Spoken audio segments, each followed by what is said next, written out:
नमस्कार दोस्तों, जैसा कि हमारा टॉपिक चल रहा था कंटिन्यू राजस्थान में जनजातीय आंदोलन, उसमें हमने पहला टॉपिक पढ़ा था लास्ट क्लास में गोविंद गिरी का भगत आंदोलन।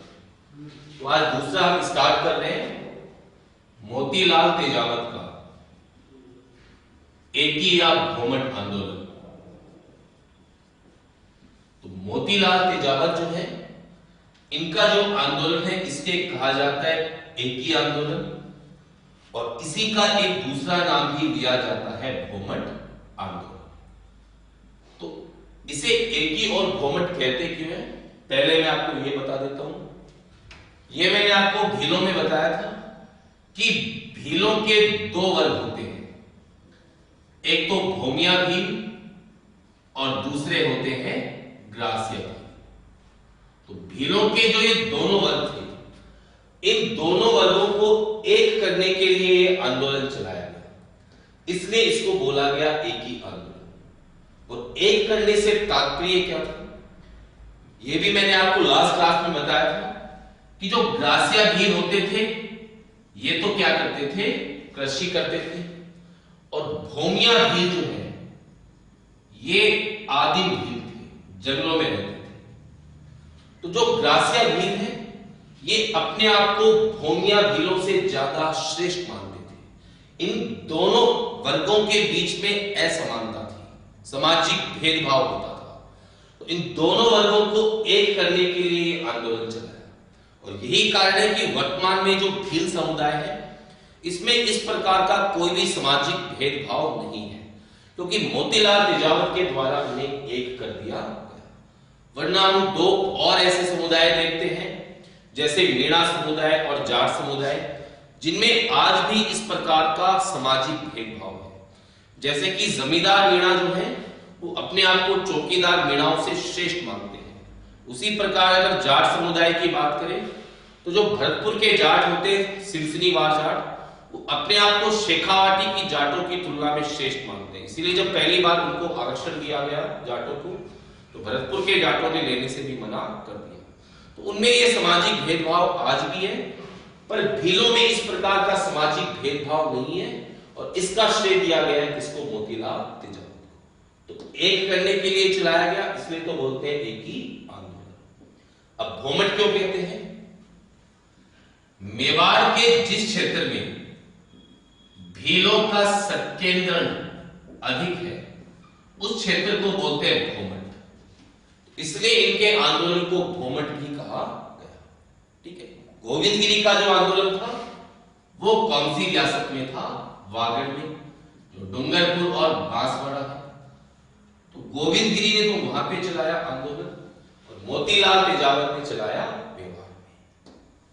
नेक्स्ट देखिए, 1921 में तेजावत के नेतृत्व में भील इकट्ठा हुए चित्तौड़ की राशमी तहसील के अंदर एक स्थान है मातृकुंडिया, इस स्थान पर एकत्रित हुए, और इन्होंने मेवाड़ की जो सरकार थी उसके समक्ष 21 मांग रखी थी, 21 मांगे प्रस्तुत की थी, और इन 21 मांगों को ही बोला जाता है मेवाड़ की पुकार। और इस समय मेवाड़ में जो शासक थे ये कौन थे, फतेह सिंह। तो इसी को बोलते हैं मेवाड़ की पुकार। तो इन 21 मांगों में से 18 मांगे जो थी वो मेवाड़ की सरकार ने स्वीकार कर दी। कुल कितनी मांगे अस्वीकार की, 3। 18 मांगे मेवाड़ की सरकार मान चुकी थी, 3 मांगे अस्वीकार की।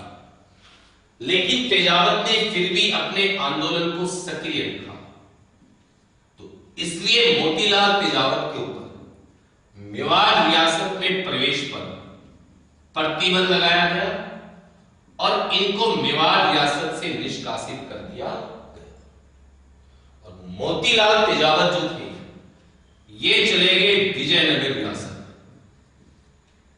विजयनगर रियासत जो है ये आती है कौन से स्टेट में, गुजरात में। लेकिन 1947 से पहले ये राजपुताना स्टेट काउंसिल के ही अधीन थी। ठीक है।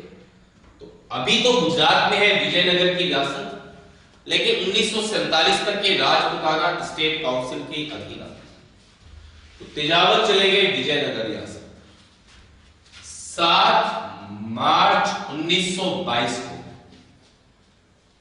तेजावत भीलों के साथ रुके हुए थे पाल छतरिया नामक गांव में। इसी पाल छतरिया को वर्तमान में बोला जाता है कौन सा गांव? धानोद। और मेवाड़ भील कोर, ये मैंने आपको पहले भी बताया है, मेवाड़ भील कोर के सैनिक पहुंच गए, गोलीबारी की, जिसमें लगभग 1200 से 1500 भील मारे गए। ये हुआ पाल छतरिया हत्याकांड। इसके बाद तेजावत आगे सिरोही रियासत भीलों के साथ, और सिरोही रियासत में गांव है रोहिड़ा, यहां पर रुके हुए थे। यह घटना 7 मार्च की। इसके ठीक 1 महीने बाद 7 अप्रैल 1922 को जब तेजावत रोहिड़ा गांव में थे, तब एक अंग्रेज अधिकारी था सेटन, यह पहुंच गया सेना लेकर। इसके आदेश से गोलीबारी की गई। कुल 22 व्यक्ति इसमें मारे गए। खुद तेजावत भी घायल हुए थे। तेजावत के पैर में गोली लगी थी, और उसके बाद तेजावत हो गए थे भूमिगत हो गए। बाद में महात्मा गांधी के कहने पर तेजावत ने 1936 में आत्मसमर्पण किया गुजरात में, जो खेड़ ब्रह्म नामक स्थान है, यहां पे सरेंडर किया। और तेजावत को कुंभलगढ़ का जो दुर्ग है, इसमें नजरबंद करके रखा गया। तो राजस्थान का जो स्वतंत्रता आंदोलन चला है, उसमें जो राजनीतिक कैदियों को नजरबंद किया जाता था, वो कुंभलगढ़ के दुर्ग में किया गया। इसीलिए कुंभलगढ़ को राजस्थान में राजनीतिक कैदियों का दुर्ग भी कहा गया। हीरालाल शास्त्री ने कहा था एक बार कि उन्हें भी रखा गया था। तो कुंभलगढ़ को इसीलिए राजनीतिक कैदियों का दुर्ग भी कहा गया। तेजावत जो है, इन्हें भील जो थे, ये बावजी यानी बड़े पिता के नाम से पुकारते थे। और तेजावत को ही बोला जाता है आदिवासियों का मसीहा। एक बार वापस से सुनिए पूरा। तेजावत का जो आंदोलन है, इसको हम 2 नाम देते हैं, एक तो एकी आंदोलन, एक भोमट आंदोलन। एकी इसलिए कहा गया कि भीलों के जो दोनों वर्ग हैं, भोमिया और ग्रासिया, इनके बारे में लास्ट क्लास में बता चुका हूं। तो इन दोनों के बीच में सामाजिक भेदभाव था। इस सामाजिक भेदभाव को समाप्त करने के लिए, इनको एक करने के लिए चलाया, इसलिए तो बोलते हैं एकी आंदोलन। भोमट इसलिए कहते हैं क्योंकि मेवाड़ के जिस क्षेत्र में भीलों का सकेंद्र अधिक था, उसे भोमट कहते हैं, तो इसलिए भोमट आंदोलन कहा गया। 1921 में तेजावत के नेतृत्व में भील एकत्रित हुए चित्तौड़ के राशमी तहसील के मातृकुंडिया नामक स्थान पर। 21 मांगे रखी इन्होंने मेवाड़ की सरकार के समक्ष। इन्हें बोलते हैं मेवाड़ की पुकार, ठीक है। इस समय मेवाड़ में शासक थे फतेह सिंह। तो इनमें से 18 मांगे तो स्वीकार की गई, 3 अस्वीकार की गई। फिर भी तेजावत ने आंदोलन को सक्रिय रखा, तो मेवाड़ रियासत से निष्कासित किया गया। तब तेजावत चले गए विजयनगर रियासत, अभी गुजरात में है। उस समय राजपुताना स्टेट काउंसिल के अधीन थी। 7 मार्च 1922 को पाल छतरिया नामक स्थान पे हुए थे। वर्तमान में इस गांव को बोलते हैं धानोद। तो मेवाड़ भील कोर के सैनिक पहुंच गए, गोलीबारी की, लगभग 1200 से 1500 भील मारे। अब यहां पे मैं आपको एक चीज क्लियर करूं, कई गाइड्स में, बुक्स में लिखा होता है नीमड़ा हत्याकांड। इस हत्याकांड को क्या बोला गया है? नीमड़ा हत्याकांड। तो दोस्तों, ऐसा कोई हत्याकांड कभी भी नहीं हुआ। सारी की सारी गाइड्स में गलत लिखा हुआ है। और नीमड़ा हत्याकांड को राजस्थान का दूसरा जलियांवाला बाग भी बोला है, लेकिन ऐसा कोई नहीं हुआ, क्योंकि मोतीलाल तेजावत के प्रमुख सहयोगी थे बलवंत सिंह मेहता। उन्होंने अपनी बुक में साफ लिखा है कि ये हत्याकांड कौन से गांव में हुआ है? पाल छतरिया। वर्तमान में बोलते हैं इसको धानोद। नीमड़ा हत्याकांड को राजस्थान का दूसरा जलियांवाला बाग ना तो तत्काल तत्कालीन किसी भी राजनीतिक विचारक के द्वारा लिखा गया, ना ही किसी समाचार पत्र में ऐसी किसी घटना का उल्लेख है। कहीं पर भी इसका ऐसा कोई उपलब्ध साक्ष्य नहीं है, सिर्फ ऐसी किताबों में चल पड़ा है। बाकी ऐसा निम्न हत्याकांड कोई नहीं हुआ। उसको राजस्थान का दूसरा जलियांवाला बाग बोला गया बुक्स में, पर मिलता कैसा नहीं है। यह गांव कौन सा था? पाल छतरिया। वर्तमान में इस गांव का नाम है धांधव। आप गूगल पे जाके सर्च भी करेंगे तो आपको यूट्यूब पर भी वहां के निवासियों का जो धांधव गांव है, आपको वहां के लोगों का वक्तव्य इंटरव्यू मिल जाएगा, बीबीसी के द्वारा लिया हुआ। उन्होंने कहा भी है कि हमारे गांव के बलिदान को बुलाया गया है, जो हत्याकांड हुआ है वो एक्चुअल में इस गांव में हुआ है। और इसका उल्लेख तेजावत के सहयोगी थे बलवंत सिंह मेहता, उन्होंने बकायदा किया है। और खुद तेजावत पाल छतरिया जाना चाहते थे जब उन्हें रिहा किया गया, हालांकि वो जा नहीं पाए। हालांकि वर्तमान में गुजरात गवर्नमेंट के द्वारा यहाँ पे स्मारक बना दिया गया भूल को सुधारते हुए, तो वो नीमड़ा नामक गांव में नहीं हुआ है, पाल छतरिया में हुआ। इसके बाद तेजावत आगे थे सिरोही और रोहिड़ा गांव में रुके हुए थे। ठीक एक महीने बाद की घटना है, 7 अप्रैल 1922। तो अंग्रेज अधिकारी सैटल पहुंचा, गोलीबारी हुई, इसमें मारे गए 22 व्यक्ति। खुद तेजावत घायल हुए थे, पैर में गोली लगी, बाद में भूमिगत हो गई। गांधी के कहने पर आत्मसमर्पण किया था खेड़ब्रह्म में, और कुंभलगढ़ दुर्ग में इनको नजरबंद रखा गया। भील इनको बागजी यानी बड़े पिता के नाम से पुकारते थे, और आदिवासियों का मसीहा ये कहा गया है किसको? मोतीलाल तेजावत। तो ये था मोतीलाल तेजावत का एकिया घूमट आंदोलन। नेक्स्ट हम डिस्कस करते हैं मीणा आंदोलन।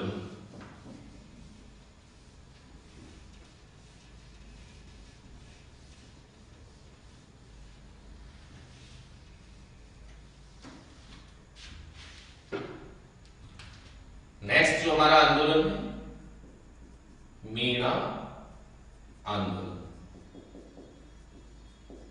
इसमें देखिए जैन मुनि हुए हैं, एक जैन संत मगन सागर जी। तो मगन सागर जी के द्वारा एक पुस्तक लिखी गई है। इस पुस्तक का नाम है मीणा पुराण। और मीणा पुराण जो पुस्तक है, इसमें मगन सागर जी ने बताया है कि जो मीणा थे ये प्रारंभ में क्या थे? शासक थे। और मीणाओं का जो राज्य था वो था ढूंढा, जयपुर के आसपास का क्षेत्र है, यहां पर मीणाओं का राज्य बताया गया है। अब मीणा जो थे ये दौसा के बड़ गुजरों से परेशान थे। बड़ गुजर जो जाति होती है, इससे परेशान थे मीणा। तो मीणाओं ने बुलाया नरवर क्षेत्र से, नरवर पड़ता है ग्वालियर के पास मध्य प्रदेश में, तो नरवर क्षेत्र से बुलाया था कछवाहों को, जो जयपुर का राजवंश है वर्तमान का, क्या कहलाता है? कछवाह। तो कछवाहों को बुलाया मीणाओं ने दौसा के बड़ गुजरों के खिलाफ। तो पहले तो मीणाओं ने और कछवाहों ने मिलकर किनको हराया? बड़ गुजरों को। लेकिन बाद में कछवाहों ने मीणाओं को हरा दिया और मीणाओं से उनका राज्य छीन लिया। अब जिन मीणाओं को कृषि के लिए भूमि दी वो तो कहलाए जमींदार मीणा, जो सवाई माधोपुर, करौली, दौसा, लालसोट, गंगापुर इस क्षेत्र में बसे हुए हैं, जिन्हें कृषि के लिए भूमि प्रदान की वो कहलाए जमींदार मीणा। और जिन्हें रियासत की सुरक्षा सुपुर्द की वो कहलाए चौकीदार मीणा। जिन्हें रियासत की सुरक्षा सौंपी वो तो चौकीदार मीणा, और जिनको कृषि के लिए भूमि प्रदान की वो जमींदार। अब रियासत में कोई भी चोरी होती थी, उस चोरी का भुगतान करते थे कौन? चौकीदार। चाहे चोरी कोई भी करे, भुगतान किसको करना होगा? चौकीदार मीणा को। ये उनके ऊपर दंड लगता था। तो एक टाइम तक तो भुगतान करते थे, पर जब भुगतान समाप्त हो गया तब चौकीदार मीणा जो थे ये खुद ही क्या करने लगे? चोरी। इन्होंने चोरी करने का पेशा अपना लिया। चौकीदार मीणा जो है ये कोटपुतली, नीम का थाना इस क्षेत्र में जो है ये चौकीदार मीणा थे। तो बाद में चौकीदार मीणा खुद ही चोरी करने लगे। ठीक है, अब थोड़ा सा इसका विवेचन करें, क्योंकि ये घटना जो बताई गई है ये बताई गई है 1137 की, जब मीणाओं ने बुलाया किसको, कछवाहों को, दौसा के बड़ गुर्जरों के खिलाफ। अब मगन सागर जी ने लिख तो दिया है, पर ऐसा नहीं है कि हम इसको परखेंगे नहीं कि सत्य है कि असत्य है।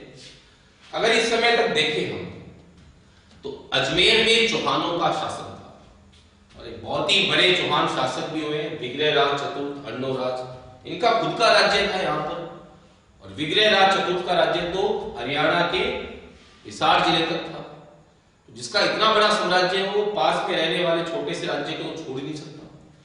तो ये बात नहीं मान सकते कि मीणा प्रारंभ में शासक थे। लिखा है मगन सागर जी ने, पर उन्होंने बता दिया कि दौसा में तो बड़े गुर्जरों का राज था, जयपुर में मीणाओं का, जबकि स्पष्ट रूप से जानते हैं कि उस समय अजमेर में चौहानों का शासन था। तो हो सकता है कि ये चौहानों के छोटे मोटे सामंत रहे, लेकिन शासक जैसी स्थिति में रहे हो ये बात तक संगत प्रतीत नहीं होती, क्योंकि खुद चौहान बहुत ही शक्तिशाली थे। खैर जो भी लिखा हो मगन सागर जी ने, हम बात यहाँ पे कर रहे हैं जमींदार मीणा और चौकीदार मीणाओं की। तो चौकीदार मीणाओं ने फिर खुद क्या करना प्रारंभ किया, चोरी करना। स्टार्टिंग में अंग्रेज जो थे इन्होंने जनजातियों के अंदर हस्तक्षेप नहीं किया, वो जनजातियों से सीधा टकराव भी नहीं चाहते थे, उन्होंने उनके सामाजिक मामलों में कोई हस्तक्षेप भी नहीं किया। लेकिन 1924 में जो ब्रिटिश गवर्नमेंट थी इंडिया की, उसने लागू किया क्रिमिनल ट्राइब एक्ट। अब क्रिमिनल ट्राइब एक्ट में प्रावधान क्या था? इसमें प्रावधान था कि 12 साल से अधिक आयु के जो भी मीणा है इन्हें सुबह और शाम दोनों समय थानों में उपस्थित होकर क्या देनी पड़ती थी, हाजिरी देनी पड़ती थी। चाहे महिलाएं हो, 12 साल से अधिक आयु के हैं तो दिन में 2 बार थानों में उपस्थित होकर हाजिरी देनी पड़ती थी। तो इस क्रिमिनल ट्राइब एक्ट जो है, क्रिमिनल ट्राइब एक्ट 1924 में पारित हुआ। इस आधार पे 1930 में जयपुर रियासत ने बनाया था जरायम पेशा कानून। तो जरायम पेशा कानून जो था, इसके तहत 12 साल से अधिक आयु के मीणाओं को सुबह और शाम थानों में उपस्थित होकर हाजिरी देनी पड़ती थी। क्योंकि जो चौकीदार मीणा थे ये जयपुर रियासत में थे, कोटपुतली, नीम का थाना, ये जो क्षेत्र है यहीं पर थे चौकीदार। और इस जरायम पेशा कानून के विरुद्ध 1933 में स्थापना की गई मीणा क्षेत्रीय सभा, ये बनाई गई। 7 अप्रैल 1944 को सिक्किम में स्थान है नीम का थाना। यहां पे चौकीदार मीणाओं का एक बहुत बड़ा सम्मेलन बनाया गया। इसकी अध्यक्षता की मगन सागर जी ने, और इस सम्मेलन में बनाई गई जयपुर राज्य मीणा सुधार समिति। और जयपुर राज्य मीणा सुधार समिति, इसके अध्यक्ष ये बनाए गए पंडित बंशीधर शर्मा। यहां तक वापस बता रहा हूं आपको।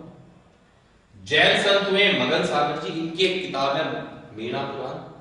इसमें लिखा है कि मीणा प्रारंभ में शासक थे, राज्य था इनका ढूंढा जो जयपुर के आसपास का क्षेत्र है, और मीणा दौसा के बड़े गुजरों से परेशान थे, तो नरवर से बुलाया था कछवाहों को। कछवाहा वंश का संस्थापक जो था वो था तेजकरण, या इसी को इसकी सुंदरता के कारण बोलते हैं दूल्हे। तो इसे बुलाया गया नरवर के क्षेत्र से। ये आए और कछवाहों और मीणाओं ने मिलकर पहले बड़े गुजरों को हराया, बाद में कछवाहों ने मीणाओं को ही हराया। जिन्हें कृषि के लिए भूमि दी वो जमींदार मीणा, जिन्हें सुरक्षा सौंपी वो चौकीदार मीणा। बाद में चौकीदार मीणा चोरी करने लग गए थे। 1924 में भारत सरकार ने क्रिमिनल ट्राइब एक्ट लागू किया। और 1930 में जयपुर रियासत के द्वारा जराइम पेशा कानून लागू किया गया। तो इसमें प्रावधान था कि 12 साल से अधिक आयु के जो मीणा है उन्हें सुबह और शाम थानों में उपस्थित होकर हाजिरी देनी पड़ेगी। इसके विरोध में 1933 में मेना क्षेत्रीय सभा, 7 अप्रैल 1944 को नीम का थाना में सम्मेलन हुआ। अध्यक्षता की मदन सागर जी ने और जयपुर राज्य मेना सुधार समिति बनाई गई। इसकी अध्यक्षता की पंडित बंशीधर शर्मा। अब एक सम्मेलन हुआ उदयपुर में, और ये उदयपुर का जो सम्मेलन था ये हुआ था अखिल भारतीय देशी राज्य लोक परिषद का। तो 31 दिसंबर 1945 से 1 जनवरी 1946 2 दिन चला। कहां पे हुआ? उदयपुर में। किसका हुआ? अखिल भारतीय देशी राज्य लोक परिषद। आपकी नेक्स्ट क्लासेस में आएगा कि ये संस्था थी क्या। और इस सम्मेलन की अध्यक्षता की जवाहरलाल नेहरू। तो इस सम्मेलन में मीणाओं की ओर से प्रतिनिधि के रूप में आए ठक्कर बाबा। तो अभी मैंने आपको बताया आदिवासियों का मसीहा तो मोतीलाल तेजावत और पिछड़ी जातियों का मसीहा ये बोलते हैं किसको? ठक्कर बाबा। ठक्कर बाबा आए, मुलाकात की जवाहरलाल नेहरू से और जराइम पेशा कानून के बारे में बताया। तो जवाहरलाल नेहरू जो थे इन्होंने पत्र लिखा जयपुर के प्रधानमंत्री मिर्जा इस्माइल को। ये जयपुर के प्रधानमंत्री थे। जो जयपुर की प्रसिद्ध MI रोड है इन्हीं के नाम पे है। और आधुनिक जयपुर का निर्माता भी किसको बोलते हैं? मिर्जा इस्माइल। इनको पत्र लिखा। मिर्जा इस्माइल ने इस बारे में बात की जयपुर की राजमाता गायत्री देवी से। और गायत्री देवी काफी आधुनिक विचारधारा की भी थी, क्योंकि जो ये जराइम पेशा कानून होता था इसके कारण जो मीणाओं की महिलाएं थी इन पे काफी अत्याचार किए जाते थे थानों के अंदर। और गायत्री देवी ने सवाई मानसिंह सैकिल जो जयपुर के राजा थे उस समय, उनसे आग्रह किया कि इस एक्ट को तुरंत समाप्त किया जाए। तो 4 मई 1946 को सवाई मानसिंह द्वितीय ने आदेश लागू कर दिया कि बच्चों और महिलाओं को थानों में उपस्थित होने से छूट प्रदान की जाए। और 1952 में इस पूरे एक्ट को क्या कर दिया गया दोस्तों? समाप्त कर दिया। तो ये था मीणा आंदोलन। इसमें क्वेश्चन आया था कॉलेज लेक्चर में कि मीणा क्षेत्रीय सभा गठित की गई। तो ये मैंने अभी आपको बता दिया था 1933 में। तो ये था मीणा आंदोलन। ध्यान रखना, आदिवासियों का मसीहा आए मोतीलाल तेजावत, पिछड़ी जातियों का मसीहा आए तो ठक्कर बाबा। और लास्ट हमारा जो आंदोलन है ये है मेव आंदोलन।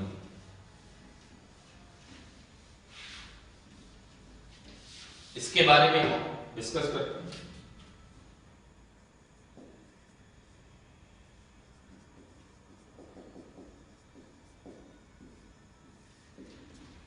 इसमें देखिए, मुगल शासक हुए औरंगजेब। तो औरंगजेब के समय जो राजस्थान का मत्स्य क्षेत्र था, मत्स्य क्षेत्र में आती है अलवर, भरतपुर, करौली, धौलपुर, ये जो 4 रियासतें हैं। तो मत्स्य क्षेत्र के कुछ हिंदुओं को इस्लाम धर्म में परिवर्तित किया गया। और ये परिवर्तित मुसलमान जो थे ये क्या कह रहे हैं? मेव। ठीक है। तो राजस्थान का जो मत्स्य क्षेत्र है, औरंगजेब के समय इस क्षेत्र के कुछ हिंदुओं को इस्लाम धर्म में कन्वर्ट किया गया और ये परिवर्तित मुसलमान जो थे मेव कहलाते थे। तो मेव जो थे इनका मुख्य व्यवसाय क्या था? कृषि। ठीक है। अब इस क्षेत्र में सारे के सारे शासक जो हुए हैं ये ये सब हिंदू थे और ये शिकार के लिए पालते थे इनको सुअर। इनमें भी सबसे ज्यादा किस रियासत के द्वारा पाले जाते थे? अलवर रियासत के। आप देख सकते हैं आर्ट कल्चर में आप पढ़ेंगे भी, जो भी आपको टीचर पढ़ाते हैं, कि अलवर की जो पेंटिंग है उसमें सबसे ज्यादा जो चित्र बनाए गए हैं वो शिकार करते हुए सुअरों के बनाए गए हैं। तो सुअरों को पाला जाता था मुख्य रूप से अलवर रियासत में, और ये सुअर जिन बाड़ों में पाले जाते थे इन्हें बोलते थे रोधे अथवा होते। तो इस क्षेत्र में शासक जो थे ये शिकार के लिए सुअरों को पालते थे बाड़ों में, ठीक है।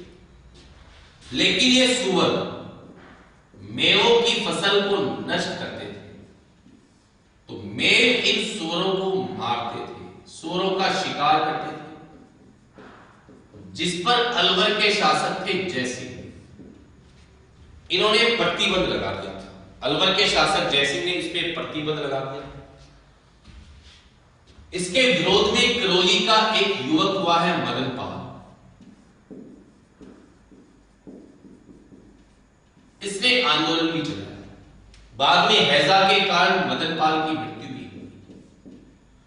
1932 में भरतपुर में एक संस्था स्थापित की गई, अंजुमन खालिद उल इस्लाम।